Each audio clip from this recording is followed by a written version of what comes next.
บุกมาฮอดหน้าเราคือเก่าพี่น้องเอ้ยแม่ก็ได้บ่ดีใจบ่ชาวพรใจเด้อเอจี้เด้อซอยเหลือน้องพรเด้ออยู่ดีมีแห้งได้อยู่เข้มแข็งได้ตีต่อไปเจ้านิ่งเนาะก็บ่ฮู้ว่ามาแต่เฉลอนะเราโอนมาแล้วต้นสงสารและช่วยได้ว่าฉันเนาะ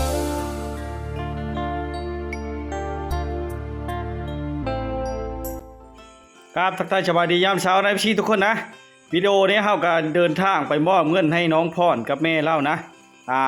มูลค่ากับบ่หลายปานเลอแต่เฮาก็มา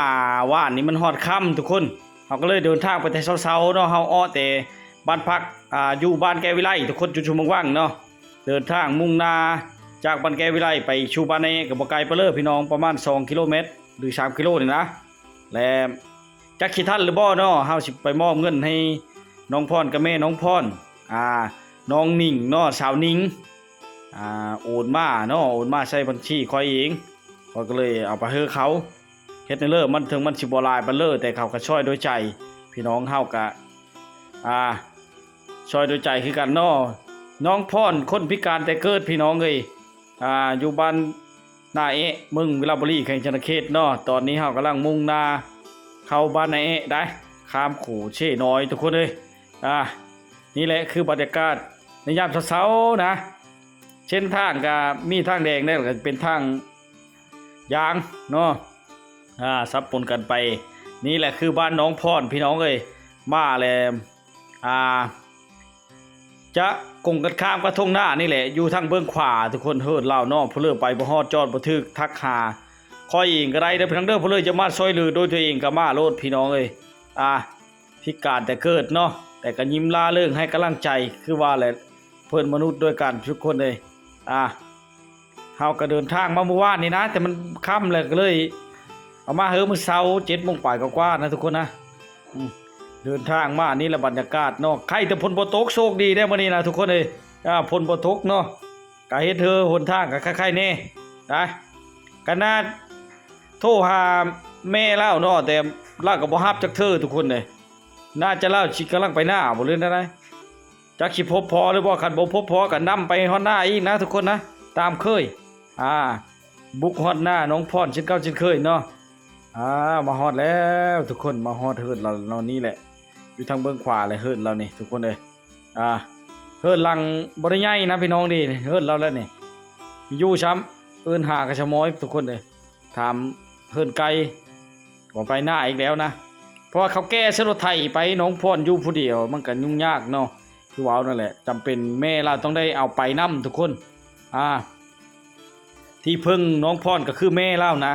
ถ้าน้องแม่เราเจ็บเป็นไอ้ดุนมากก็สิเฮ็ดให้ยุ่งยากนี่แหละบรรยากาศเส้นทางทุกคนเลยเนาะหลายครั้งแล้วที่เฮามาช่วยเหลือเล่าเนาะแต่ก็คือที่ตนตัวเองอยู่ทุกคนเลยบ่ได้ค่าน้ำมันนี่ช่างเนาะแต่ก็ช่วยด้วยใจคือกันเฮาก็ได้ดีใจที่มีคนช่วยถึงมันสิบ่หลายเฮากลับมาเฮาก็ไปฮอดจอดถึงไปมอบอยู่ใช้เก่าเท่าเสมอให้น้องพรกับแม่น้องพรเนาะให้ด้วยใจ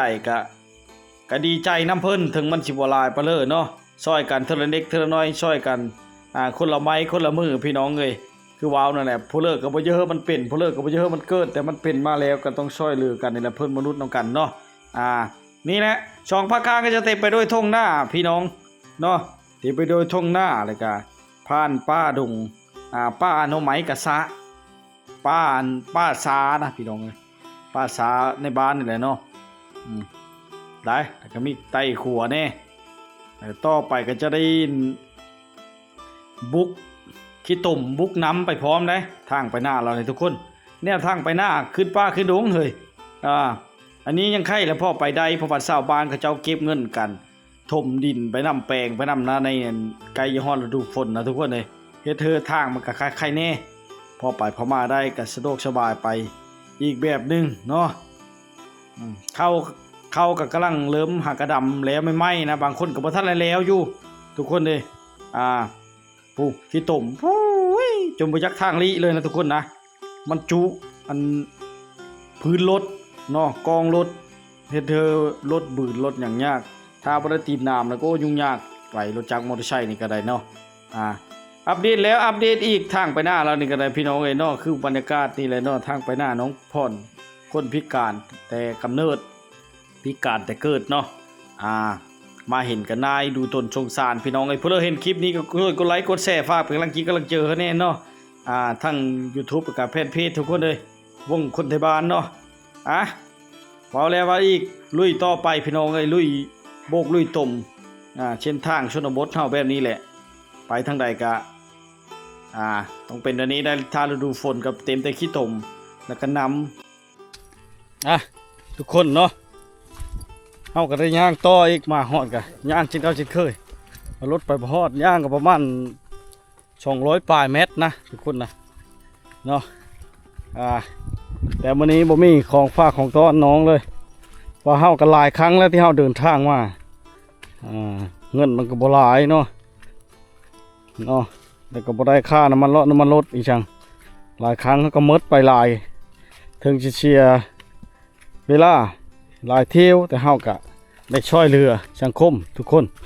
แต่ว่าเฮ็ดได้เสมอเนาะว่าก็ติดต่อแม่เราก็บ่ได้นะมาพี่บ่มีสัญญาณตอนนี้ย่างโดยลำพังทุกคนนี่แหละคือการไปมาเนาะเส้นทางเนาะภาพเส้นทางทุกคนบุกมาฮอดหน้าเราคือเก้าพี่น้องเอ้ยเธอกันเลยเนาะกำลังกินข้าวบ่สบายดีน้องพ่อนสบายดีได้เพื่อกินนะจำชื่อตลาดบ่มันบ่มีเวลาไปหาเนาะในบ้านเฮาก็ขายมาหาในเฮิรนก็บ่เห็นมาฮอดกินนี่ได้ค่อยเบิ่งโทรศัพท์เห็นสายเจ้าค่อยหาก็บ่ฮับขอโทษเด้อค่อยไม่ได้รับสายมันมันจันนี่ก็สิมื้อบ้านเนี่ยมันมีชาวนิ่งโอนเงินมาเมื่อคืนนี่น้องนิ่งก็บ่ฮู้ว่าอยู่เชลอนะชามเชนกีบเด้อมาซอยนี่ก็บ่มีพิธีพิธันหยังทุกคนเลยก็ดีใจน้ำลาวอยู่ถึงสิซอยเท่าละเด็กเท่าน้อยบ่หลายเนาะก็น้ำปลาเลอเนาะนี่เนาะเอาแม่ลูกเอาแม่จับแม่ก็ได้บ่ดีใจบ่ชาวพรใจเด้อเอจี้เด้อซอยเหลือน้องพรเด้ออยู่ดีมีแห้งได้อยู่เข้มแข็งได้ตีต่อไปเจ้านิ่งเนาะก็บ่ฮู้ว่ามาแต่เชลอนะเราโอนมาแล้วต้นสงสารและช่วยได้ว่าฉันเนาะชาวไผไม่เช้าโตหาก็บ่ได้ขอบใจชี้เลยขอบใจเด้อโทรมาแล้วนี่ว่าซอยเหลือน้องพรยังโดยมาฮอดมาถึงเด้อพี่น้องเด้อนี่แหละเฮากับการเวแน่เนาะคือเห็นยุ่งยากหลายอย่างที่เจ้าก็ยุ่งยากเนาะมันบ่มีผู้เอ็ดเนาะหน้าก็เลยจำเป็นเอาเหล้านี่มานํป้าอยู่เพิ่นขึ้นฮอดมันกินอยู่อีเด้ผู้เอ้ยล่ะปัญญาลูกน้อยกับป่านนี้เวก็ได้จาก2คนก็เป็นผู้นึงเนาะโอ้เลิกกับชู้ต่อไปหลายคู่หลายคนเด้อกำลังเจอเด้อน้องพรเด้อเด้อมือแข็งเด้อบ่าวเด้อโอ้ยครับเจอหลายเรื่องได้เงินได้ข้าวหัวล้ำหัวรวยได้สิได้กลับแล้วพี่น้อยมอบเงินมอบคำให้แล้วเลยเนาะจำนวน300,000กีบพี่น้องชาวนิ่งFC โทรฝากมาให้โดยผมมีขนมมาต้อนฉันน้องชายวันนี้สิได้กลับป้าเลยเด้อมาฮอดมาถึงเลยพี่น้องคือเห็นอะไรเนาะเฮาก็เดินทางมาไกลสิได้กลับกระทันหันเนี่ยได้อยู่ดีไม่แห้งได้กลับกันเลิกกับชูๆต่อไปเด้อน้องพรเด้อยินดีขนาดไหนทุกคนเนาะรับก่อนทุกคนเนาะสำหรับวิดีโอนี้เนาะหลังจากมอบเงินให้น้องพรแล้วก็ย่างกลับขึ้นมานะเมื่อคืนนี้เขาก็ได้นอนอยู่ที่บ้านพักหรือว่าขึ้นพักอยู่จุดชุมนุมว่างเนาะทุกคนเนาะแล้วก็เขาก็มุ่งหน้าแต่เช้ามาหาน้องพรนะเพื่อนำเงิน300,000สาวนิ่งเนาะชื่อนิ่งนี่แหละโอ้โหอยู่บ้านเลยเบิ่งเลยเราโอนเข้าบัญชีข้าพเจ้าเนาะก็เลยได้เอามาให้เล่าพี่น้องเอ้ยเฮาก็ออกมาแต่เช้าเพราะว่ามานอนพักอยู่หันแต่คืนนี่นะแล้วเฮามื้อเช้าก็เดินทางต่อถึงจะบ่ได้ค่าน้ำมันรถพี่น้องเนาะก็หลายครั้ง 2-3 ครั้งและ3 ครั้งแล้วนะบ่ได้ว่าถึงน้ำมันรถอีกจังเนาะ2-3 4 ครั้งเนาะแต่เฮาก็ช่วยด้วยใจคะแนนเราได้พี่น้องผู้ละโยนมาผู้ละ5ผู้ละ10ก็เท่าเล็กเท่าน้อยเนาะ แต่ว่าบางครั้งก็ช้าแน่คือว่าบางครั้งก็ไว้แน่ที่เฮามาเฮิร์นะพี่น้องเฮาบ่ได้ว่าถึงน้ำมันร้อนน้ำมันลดเนาะเฮากันช่วยโดยใจทุกคนเลยเลิกกันสิได้ปิดคลิปเพียงเท่านี้นะเลิกกับฝากกดไลค์กดแชร์กดติดตามให้กำลังใจคอยแล้วก็ให้กำลังใจน้องพอดเนาะผู้พิการมาแต่เกิดที่คอยเอ้ยพิการมาแต่เกิดนะขอขอบใจหลายๆพี่น้อง